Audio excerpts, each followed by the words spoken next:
about God is we can question him. And I don't think we've been told that enough in church.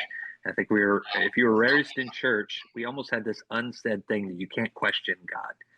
But how do we ever learn more about it if we don't ask questions? Jesus asked questions quite often, right? And I think if you think back to a child, if you any of you have kids, how many questions did your kid ask when they were little? Like, oh my gosh, quit asking me questions. Yet Jesus said, until you become like a child. And I believe it's in that questioning, it's in the asking. So, I say that all this to Angela is, one of the prayers that I pray quite often if I'm in a moment of decision is this: God, if it's you, open the door wide open. If it's not, slam it in my face and help me to trust you with either way. So we have been meeting as a collective in what we call the table every single Wednesday for the entire year, actually. The Lord really dropped it in my spirit when I had my mastermind space open. And I'm like, oh my gosh, I have all this free time. What am I going to do? And God said, gather my people. And so for an entire year, we've been gathering faith-based entrepreneurs, a room full of strangers that come together week by week, who some of which have become family, others drop in time to time as that distant cousin. But when they come to the table, it's this place of safe haven. It's a place of communion. It's a place of just connecting over the real and the raw of what's going on. What's going on in the climate of the world, what's going on in the climate of our world, of our minds, of our hearts, of our spirits, of our business, the ecosystems, and everything else that's happening as a becoming leader, right? None of us have figured it out. We're all on the journey. And so everyone has a voice at the table.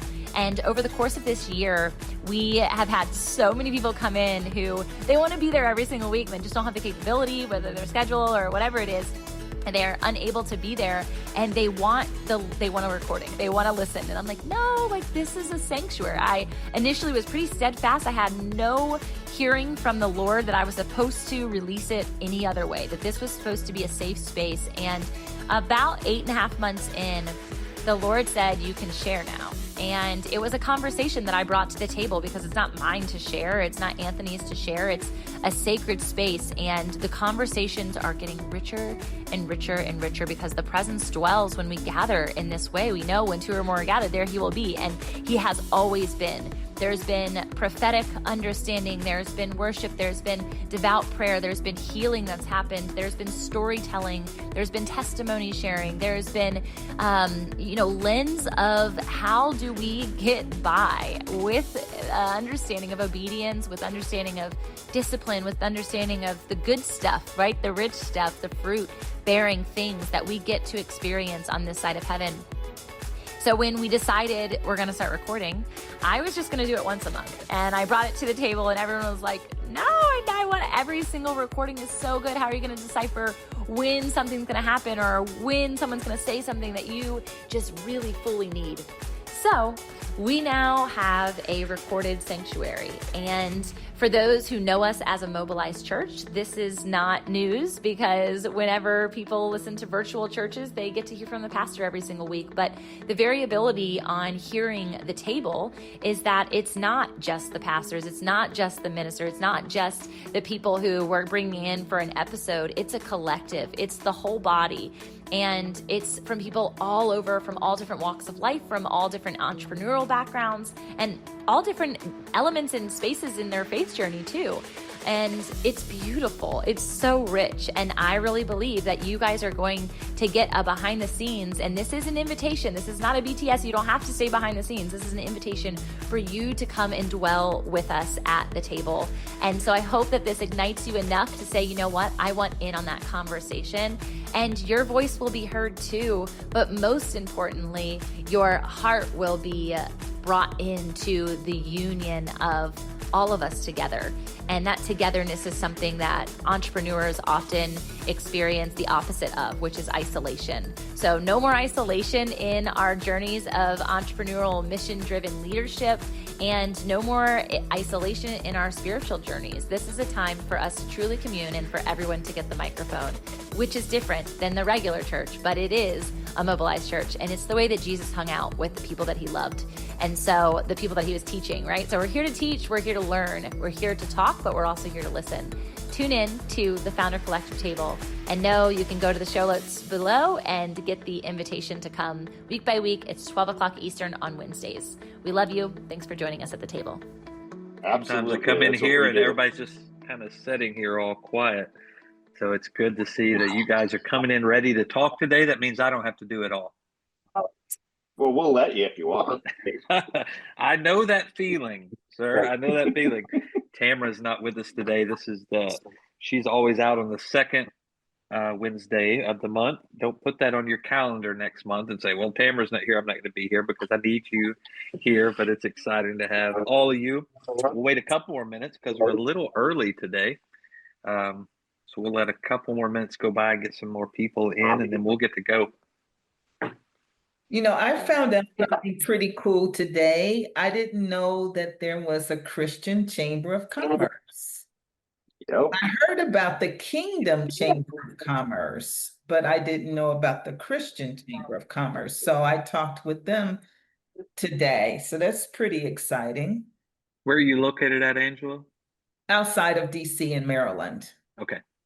Yeah, I know we've recently had a chapter that started here with some friends of ours here in the 757 area. But actually, this year is a perfect moment to, for the FounderCon this year that will be going on. One of the ones who helped launch this whole Christian Chamber of Commerce will be speaking for us this year, and that's November 6th through 7th here in Norfolk. So for you guys or anybody who is listening on the podcast, you can go to our website, thefoundercollective.org. And Tamara told me to share, if you use this code TABLE when you order your tickets this year, this is November 6th and 7th, and excited to have exactly what the Christian Chamber of Commerce and what this call all about is: getting family together, getting people together who are walking in the same direction, which hopefully is in the direction of Jesus. Because I've learned, no matter where we're at in our own personal journey, if we're following him, then every step I take closer to him, I get closer to you, which is a beautiful place when we all get in the same building and we're like, oh, this is what it looks like.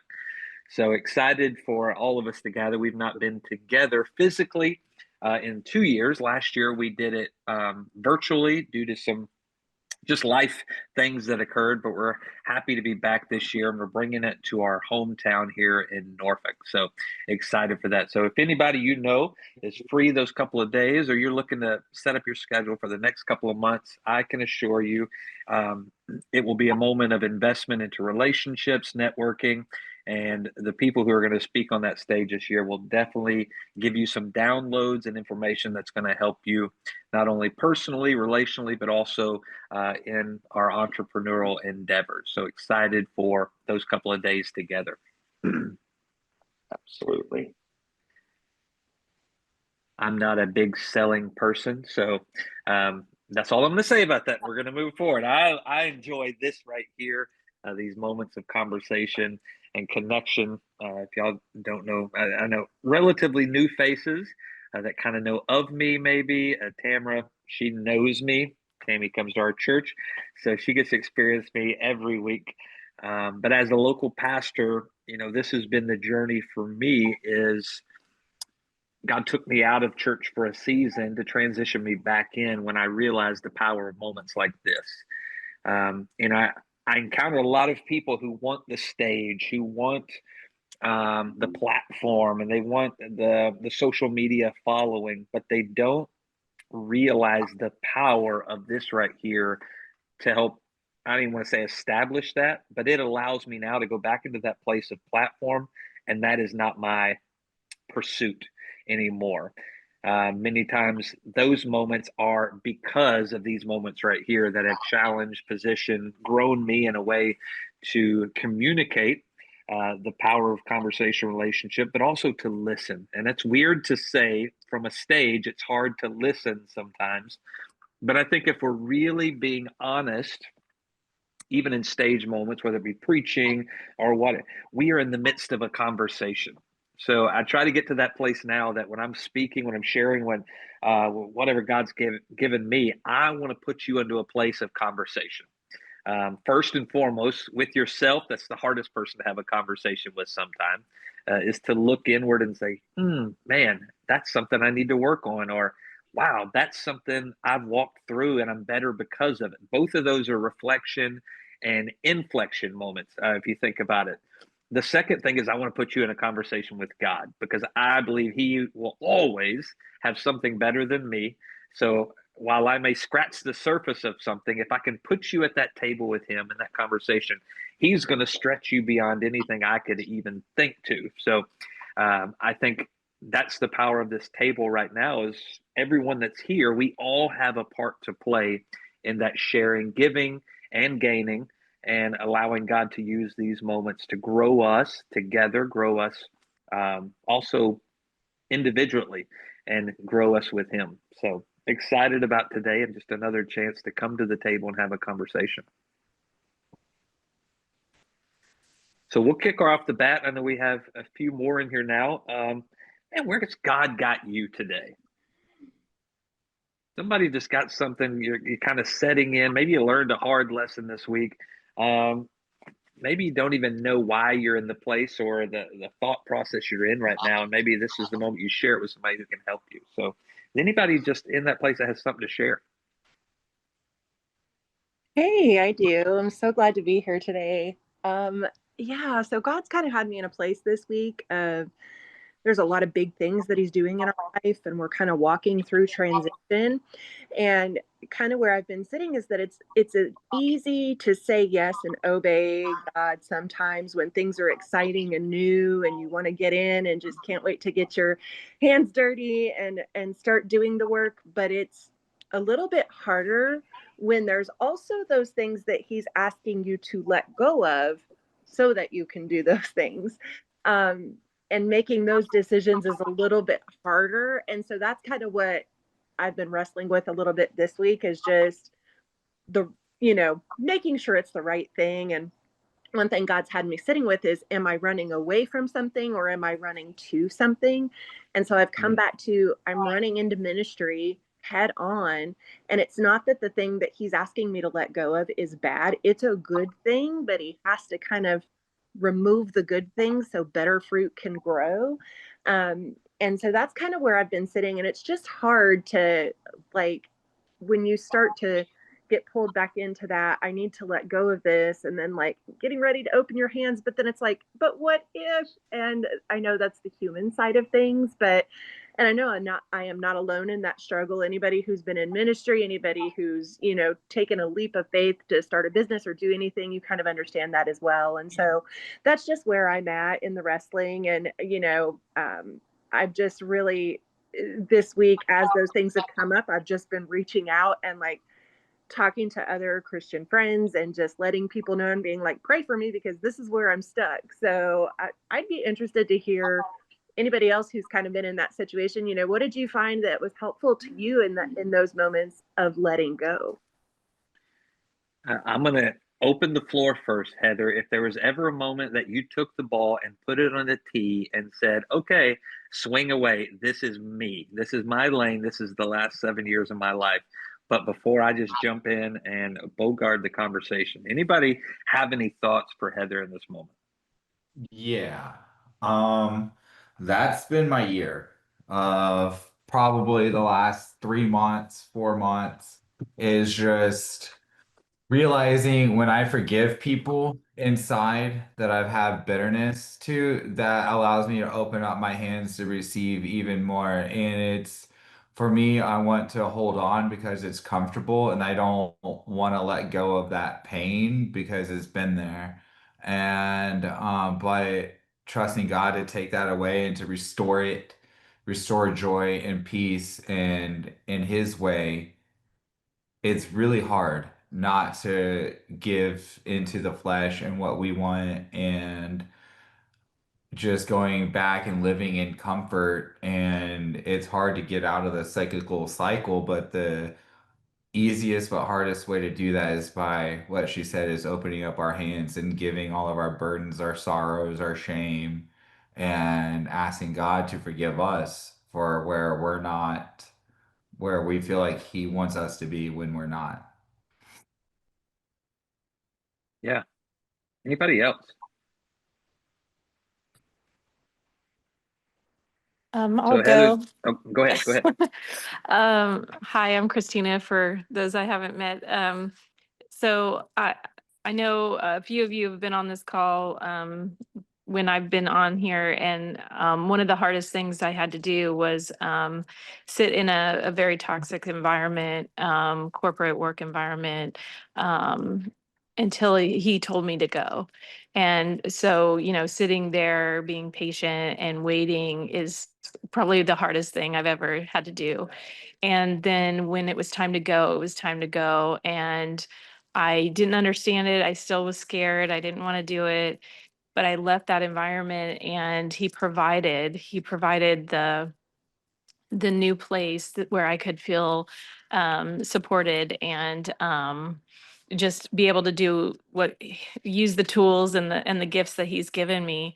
And then yesterday it hit me really, really hard because um, like 25 people were let go at that company. And so my phone was just blowing up.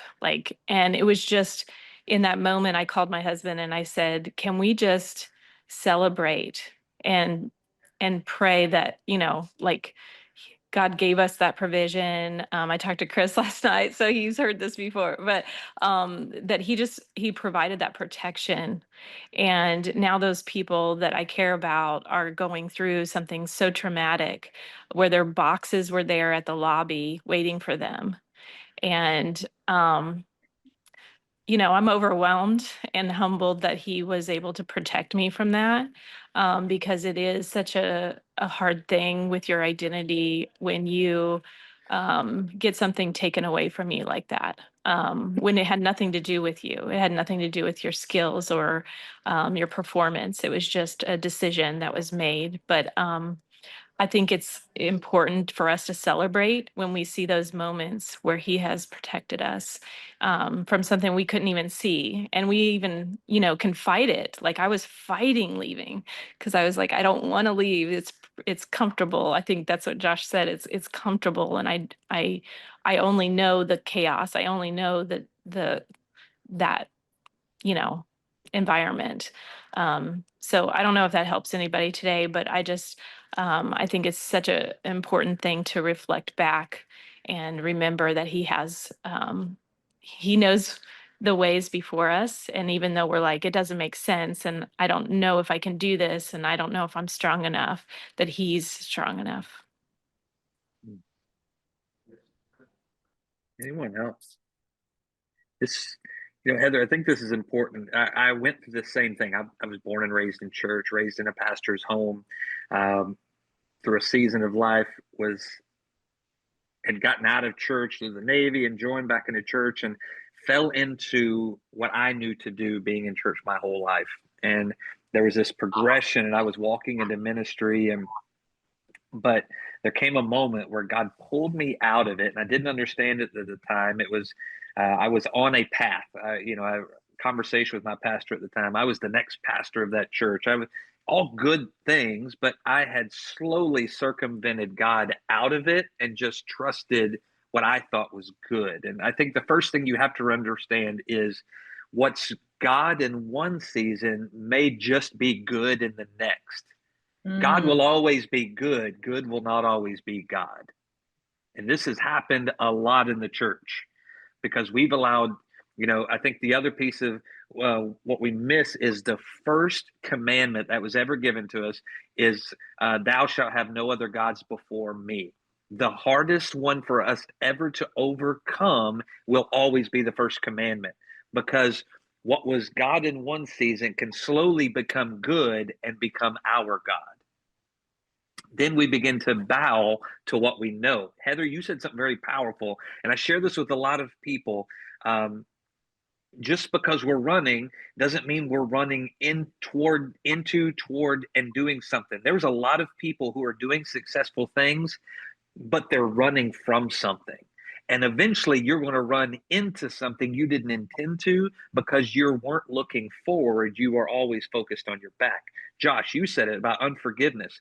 We will never run into a relationship if we're just running from past relationships.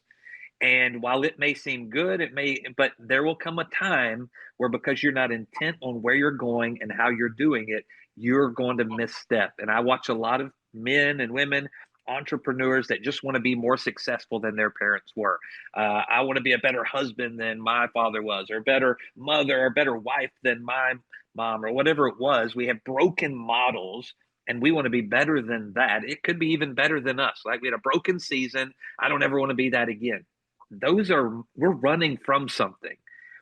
God wants to release you from that. You can still learn from it, but he wants to release you from that and tell you, where I'm taking you is not dependent on your past. It's dependent on who I am. So if he's calling you into this ministry, that hands wide open that Josh talked about, there was a song we sing in church, I'll climb this mountain with my hands wide open. Does anybody want to go climb a mountain like this? Or are you going to climb like this? Or maybe like this and just holding on to it, right?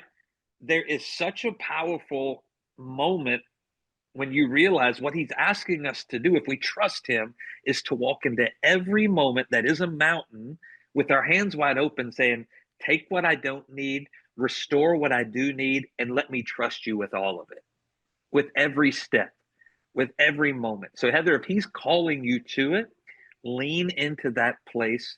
Trust him. He took me out of a church. He took me off the stage. And I even got to a place where I never wanted it back. And that was the moment he put me back in. And I'm like, God, I don't want this. And he said, but that's what I need. I didn't need you to want it. I needed you to want me. Now I can trust you in this place, because it's not your pursuit. It's not your goal. And I think so many times, there are times he'll take things away from us and we think, okay, I don't need that anymore. And he's like, okay, now I can give it to you, because now you know how to steward it and not hold on to it, not allow that God thing in one season to become your good thing. And when he would give me back the pastorate, man, when I stand in there now every week, I have such a regard for him and what he wants me to say. I've said some hard things that I may not have said in the past, because I was afraid how that would affect people. And now I'm just like, God told me to say it, I'm going to get out of the way. And if that means that you don't receive me or whatever, it ain't on you and me, it's on me to him. And I'll share this last piece, and then I'll open the floor. I know Angela's got her hand raised. It transitioned me in a lot of seasons in my life. I realized that I don't answer to the people I pastor. I answer to the one who called me to be pastor. He knows what's best for them. I don't answer to my wife to be the best husband. I answer to the one who called me to be her husband. I don't answer to my kids on how to be the best daddy. I answer to the God who calls me to be a husband. When you transition that, everything you do, I use a big if there, because we have to really make sure we're called by him. It's that Peter moment standing on the edge of the boat. Lord, if it's you, call me out. Make sure in our understanding that God's calling us to it. But if he's called you, then you answer to him. The provision comes from him. The direction comes from him, because he knows where he's calling you and what it needs through you. And those were hard lessons I had to learn, because I had to step out of the norm of what I had experienced and really trust him in a season that God has now restored our home to a place that I can minister out of it, restored a church that I can minister out of it and to it, but most importantly, that it comes from him. So yeah, Heather, if you ever, have any questions along the way, and shoot me a message. This is something my wife and I have walked through hard, learning a lot along the ways, but now coming back into what we thought we had walked away from. And it's been because he said, okay, now I know I can trust you with it. Angela, you got your hand raised. Come on. All right. So this is kind of interesting. And thank you so much for that share. That was very powerful. Really hit my heart. So I know that God has called me to send Bibles around the world and missionary support. I get the privilege of stewarding a really small ministry, and that's what we do. Anyway, I met this guy from Pakistan, and he said he's a third generation minister, and he's helping widows and orphans who have nothing. And so he wants the group to support him. And I actually, am wrestling, a little hesitant, because normally I work with, international organizations, not with individual people, but I know there's a downside to that also. But I'm really struggling because he sends me these pictures and, my heart is tender toward those things.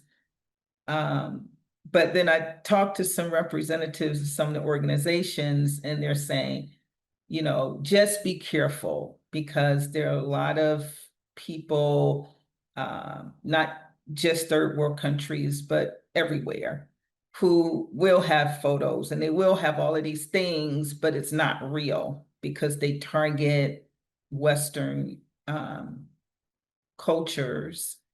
So that's kind of like where God has me at right now. It's like, I don't want to miss God because I'm a suspicious American.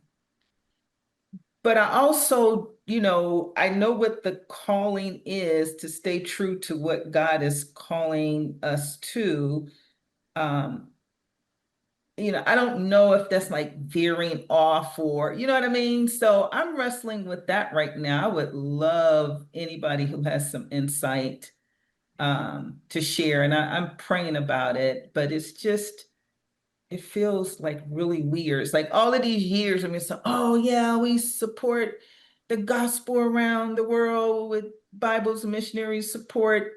And now is this an opportunity to do it differently? And I'm hesitating to take it. So that's what I'm wrestling with. Yeah, I think the greatest thing about God is we can question him.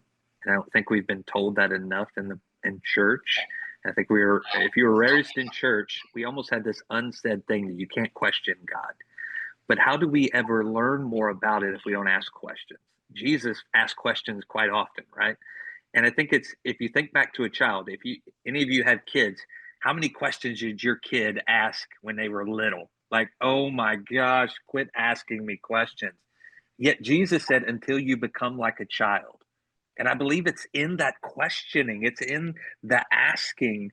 So, I say that all this to Angela is, one of the prayers that I pray quite often if I'm in a moment of decision is this: God, if it's you, open the door wide open. If it's not, slam it in my face and help me to trust you with either way.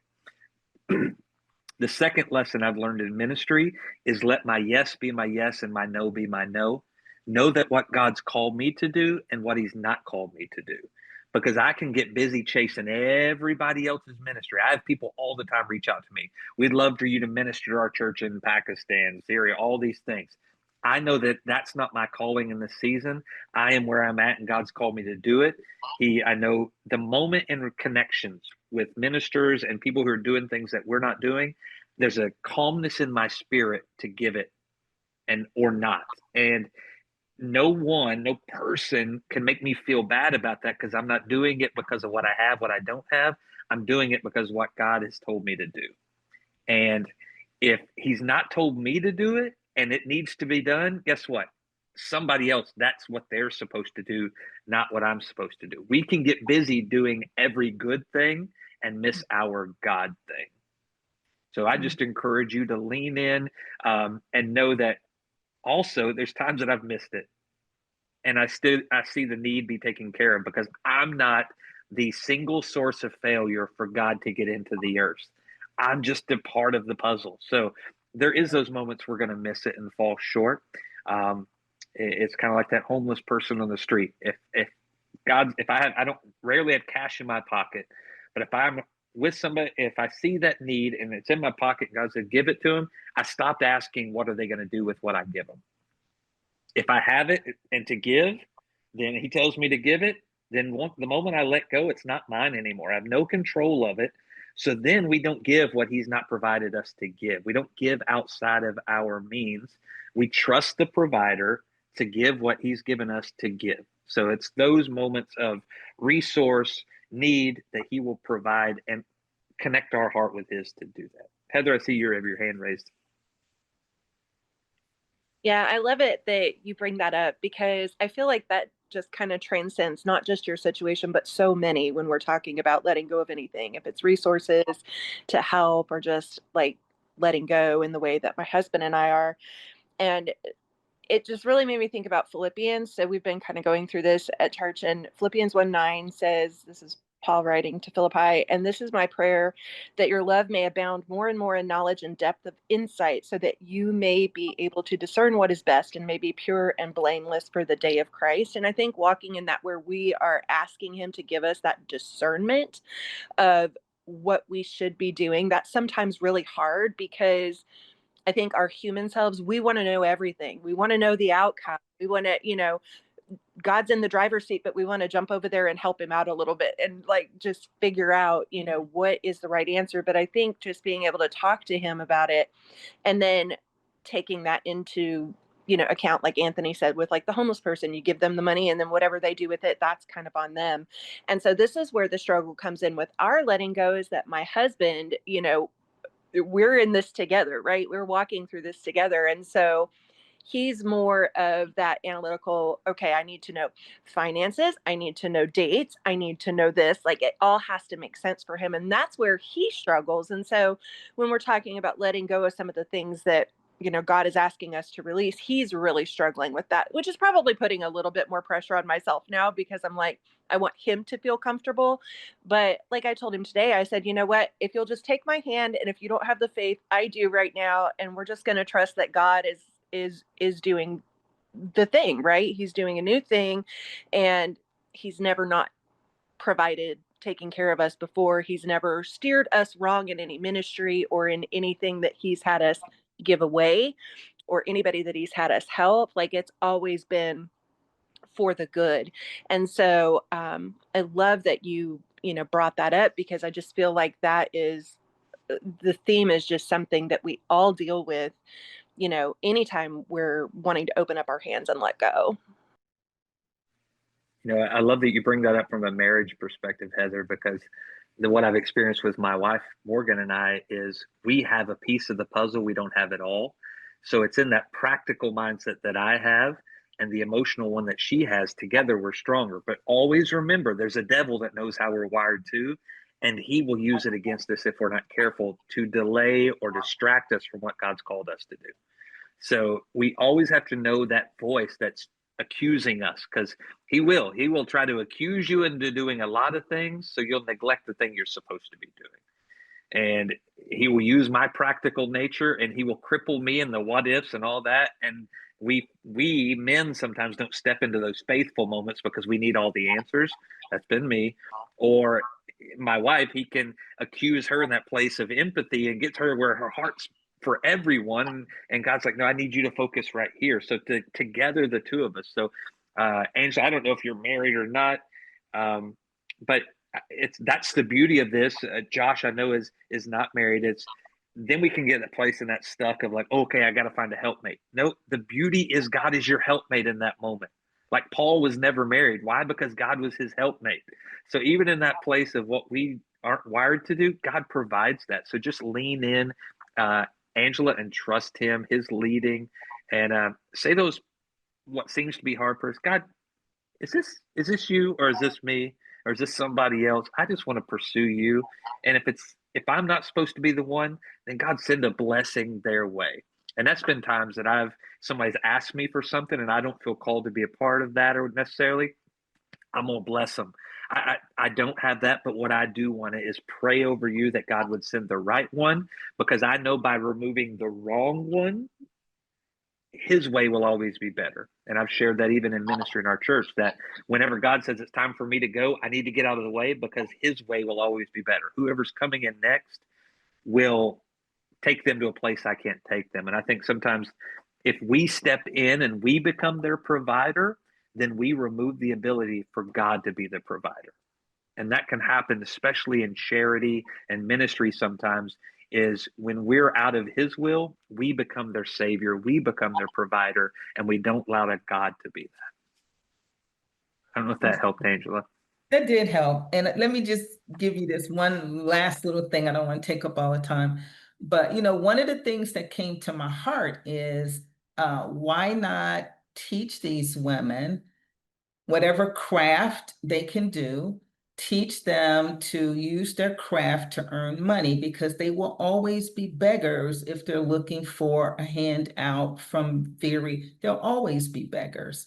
So that is something that I have shared with this gentleman, but I told him we continue to pray about it. And that's where I've been stuck a long time. I look at our country and the welfare system. The systems of our world are put in place realistically to keep you where you're at and not help you overcome them. And we've done the same thing in churches. We've gotten people to where they're just stuck, and we preach sermons to keep them where they're at because it validates us. And I think even in those charity type ministries, yes, our desire should always be to help them get out of where they're at. And I have a friend of mine, his dad pastor a large church in India, and they are running an engineering school where they're helping prepare these people there. They have places where you can buy a sewing machine, where you can buy different things to help these people develop the skills that get them out of being needy. And I think that's a huge point, even in those societies, is how can I help you overcome this? Jesus didn't say, I want to fish for you. He said, I want to teach you to be a fisherman. So I love Angel. That I believe that is the heart of God. And as you hear that, I believe you're walking into that, what he's called us to do. He didn't want his kids to be needy. So I think that's beautiful. Anybody else? Any thoughts on what Angela shared? Maybe this prompts something in you, or maybe you got something to share from your own journey. Angela, I was just going to ask you, have you ever done a 48, 72-hour fast? No, I have not. I did one, I don't know, 3 months ago, and I recommend doing it and seeking God for asking him to keep up with his word when you're hungry. Because I learned how to give a lot of forgiveness and to find humility and a lot of growth internally, and where I'm hurt, and allowed God to come in and take all of that from me. And I had no choice but to surrender and open my hands and let go of everything on my knees, with tears flowing out multiple times throughout all of this. And I believe that I did hear a lot clearer, and I believe you will too, in which direction to go. So, and then that will definitely help you distinguish your voice from God's voice, and God's voice from the enemy's voice, and your flesh from God's purpose. Thank you. Absolutely.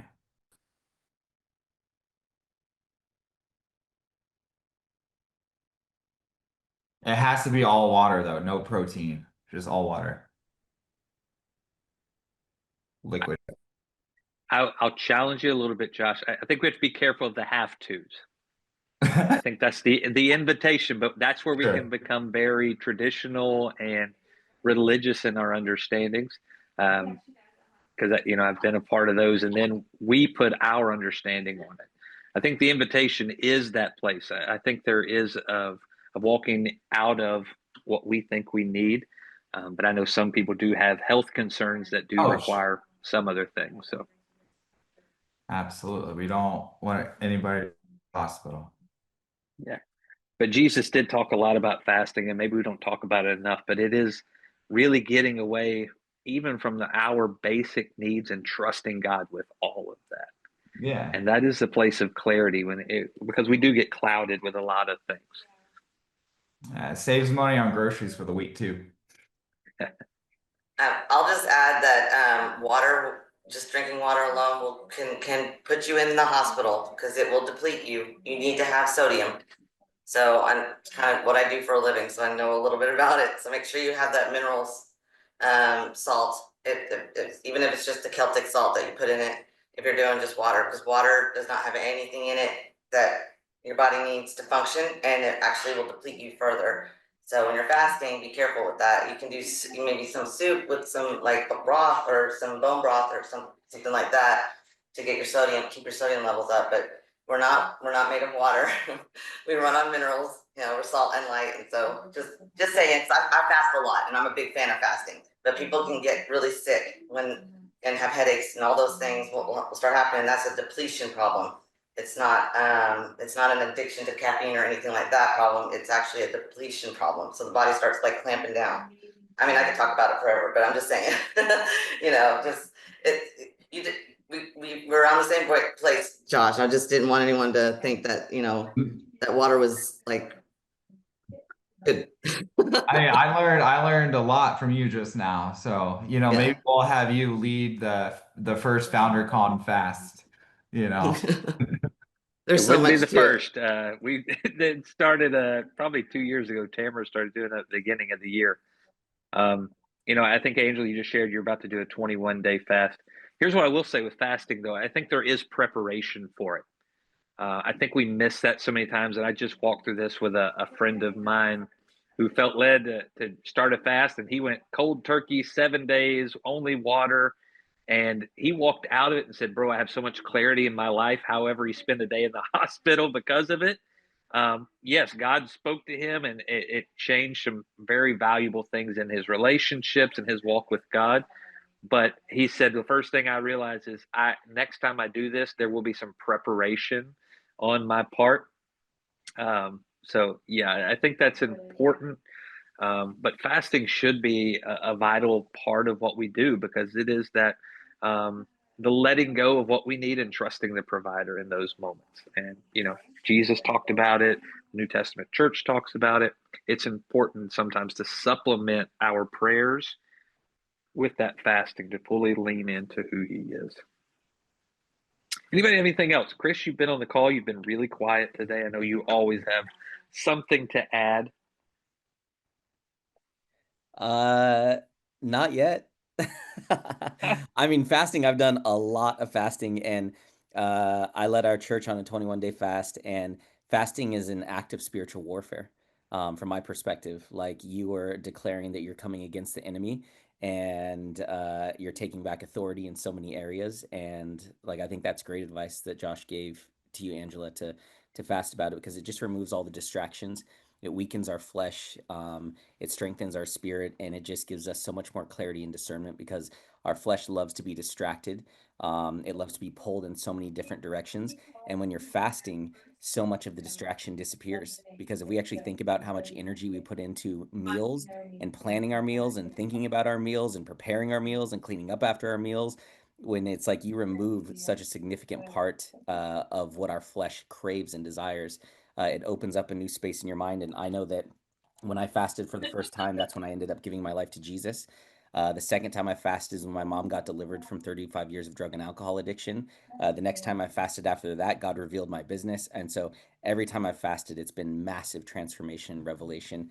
And it's a challenge. And so, but I think it's one of the greatest weapons that we have to go against the enemy and to bring clarity, because you've got to lean on God more. Like when you do feel weak, instead of grabbing the apple, like you get on your knees and you pray, and you go to the Lord. And Jesus said there are some things that cannot be delivered except through prayer and fasting. And so I believe that it's the same thing with wisdom. I believe that there's certain wisdom that we can access when we submit ourselves to the Lord on a whole new level and deny our flesh. And so I think that's awesome advice. It's been one of the most life-changing practices that I've ever done in my faith and just in my life. And so yeah, I think that's awesome. Good stuff. The word you use, Chris, I think is important, is clarity. So one thing that all of us would desire more of. Somebody else used this word, maybe Heather, is discernment. I think discernment's the one gift we don't ask for enough. We talk about the gifts of the Spirit, and man, there are denominations of Christianity who are led by the gifts, right? Their desire is for the gifts. And the one I don't think we ask for enough is discernment. Because if we had that, then we would be able to see the things that God wants us to see. We would know his timing better. We would see sometimes the wolves in sheep's clothing that are out there. It would give us the ability to have these heavenly glasses, if you will, to begin to take notice. I'm a Marvel fan. I grew up reading comic books, and one of the Spider-Man, he was given glasses by Iron Man that he could now begin to process things through this computer, everything he was seeing. And that's kind of what discernment is, right? It's these heavenly lens to begin to take in the world around us through a heavenly perspective. Like, you begin to hear things in a different way, like, oh yeah, I've heard that a lot. Like, think about this from a business lens, right? There's a lot of people who have a lot of ways to grow your business, and they'll use just enough scripture to attempt to validate it and make it Christian. But when you get some discernment, you begin to read it, you're like, no, that's not Jesus. That's very much trapped in what that guy. And you even find this with Christian authors sometimes. I'm very wary of when I'm reading a book and there's not a lot of scripture to back up what they're saying, and they're talking a lot about what the scripture says, but you don't have the backing to get it. It can really quick become the word of man versus the word of God. And it's not to say those aren't, the words they're using are not good.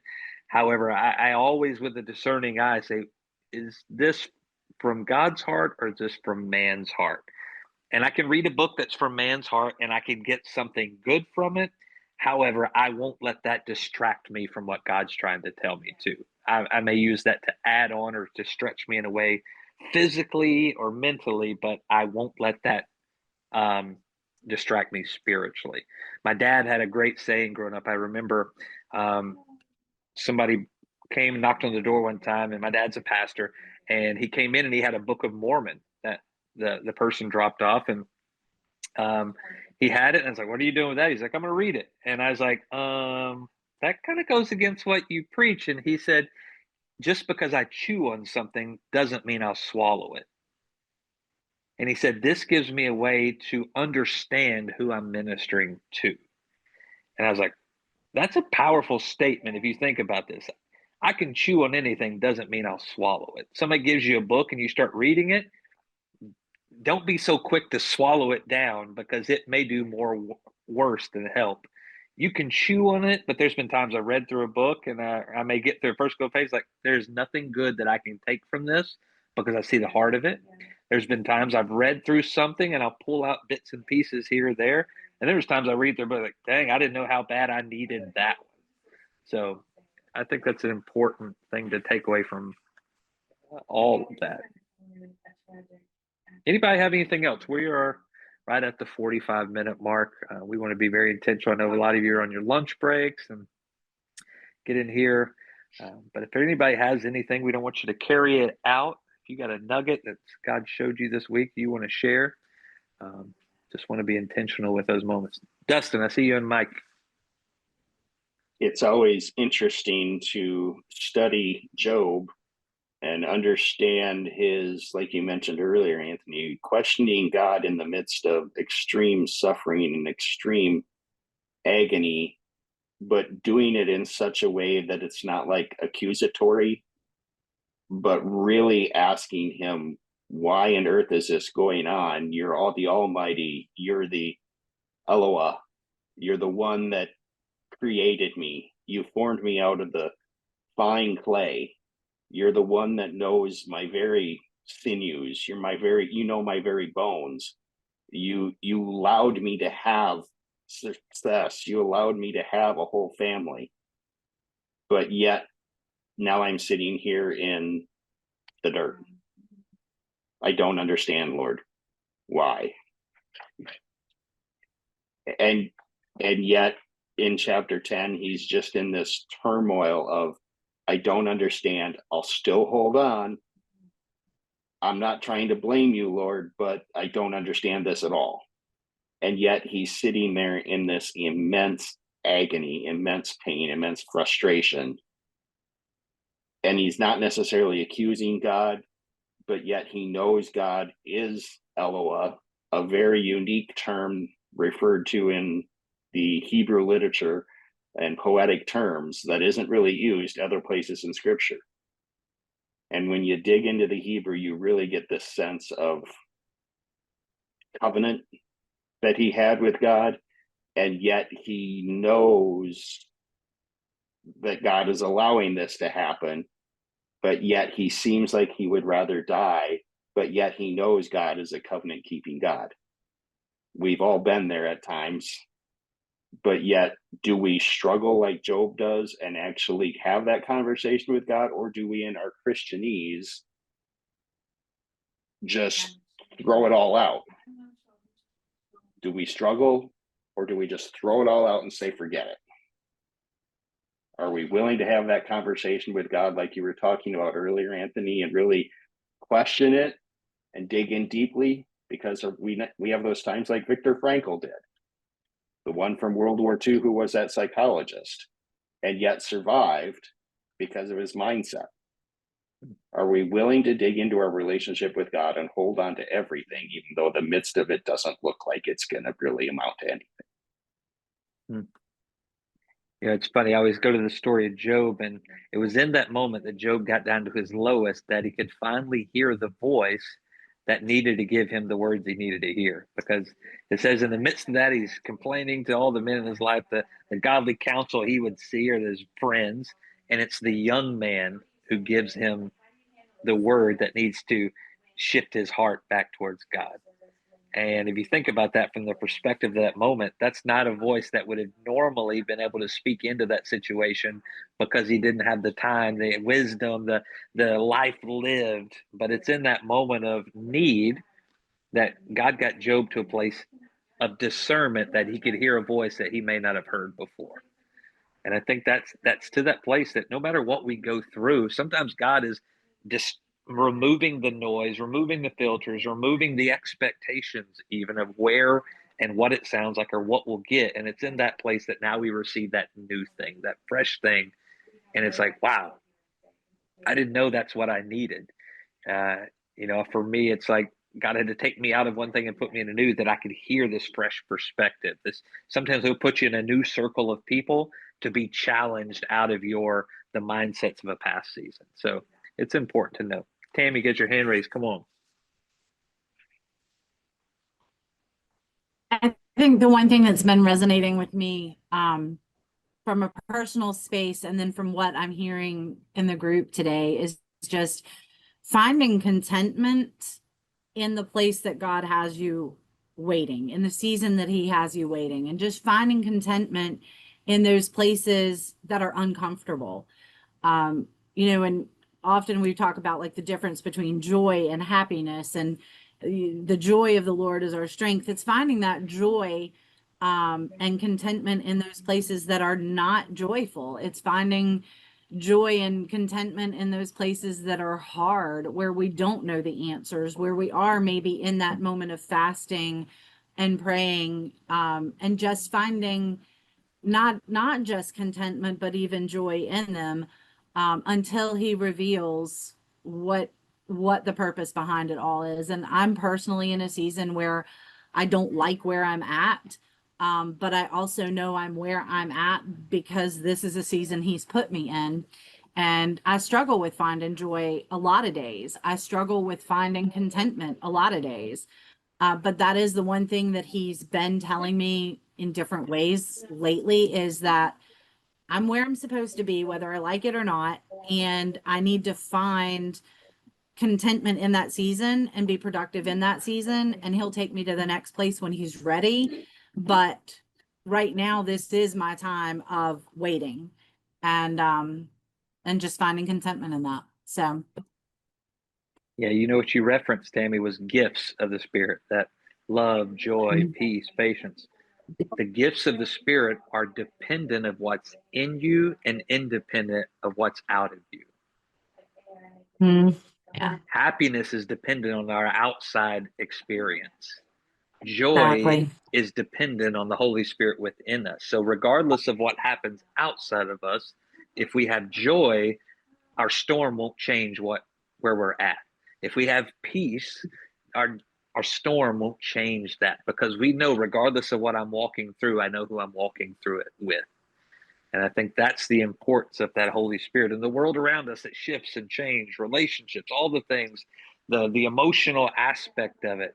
But when we have those gifts of the Spirit, it positions us just to withstand whatever we go through. So, in this season for you, it is that, Lord, build the peace, the patience, build up the joy within me, because maybe He's preparing you to go to a deeper place, maybe to step into a struggle, and He doesn't want that outside storm to affect. So maybe, I was thinking about this from a perspective, you're walking through a hurricane, you get in the middle and it's all quiet. And then you have to walk through the rest of the hurricane. Sometimes you go through the storm and it gets quiet all of a sudden. We're like, oh, I'm done. He's like, no. There's more of the storm we got to go through. This is just a moment of peace that I'm trying to get something deeper in you to prepare you to walk back out of this, because I want you to walk out of this storm differently than you walked into it. Wow, that's a powerful visual. Yeah. Sorry, Tammy, I cut you off. Oh, no, I just said I definitely feel that I know that this is preparation for the next step, whatever that is. So yeah. And always remember back to that moment when the storm was raging and Jesus talked to the storm. He said, "Peace, be still." So He has the ability to just take it all away. So sometimes when we're in it, then there has to be purpose in it. So, okay, God, I'm here. You're here with me. What am I supposed to learn? What am I going through this for? What do I have to take away from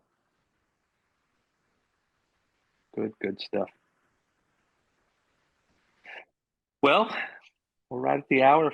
I'm going to let you guys, if anybody has anything, I don't want to cut anyone off, but what do we take away from this? I think the first thing is we can't do it alone, but the good news is we don't have to do it alone. There's beauty in the relationships that God is building us, but most importantly, the most important one that He offers and invites us into is that deeper one with Him. I quite often go back to the prayer that Paul prayed in Ephesians, and he prayed over them. He said, "I pray that you would know the height, the width, the depth, the length of God's love." Because it's in that place of love that we realize that He just continues to pour out. And when we think we understand it, if you keep digging, you keep walking, you realize, wow, this is bigger than I ever gave Him credit for. And it's in that place of relationship. It's knowing that we have a Heavenly Father who's called us to walk this out. Knowing that we're just a bit player. We're not the star. If you watch any movie, any play, a bit player doesn't control the scene. It revolves around the star player. So we know this is God's play, and we just get to be a part of it. So when we respond off of Him, when we listen to His word and His call, we know that the difference, the impact is being made in His name and to glorify Him.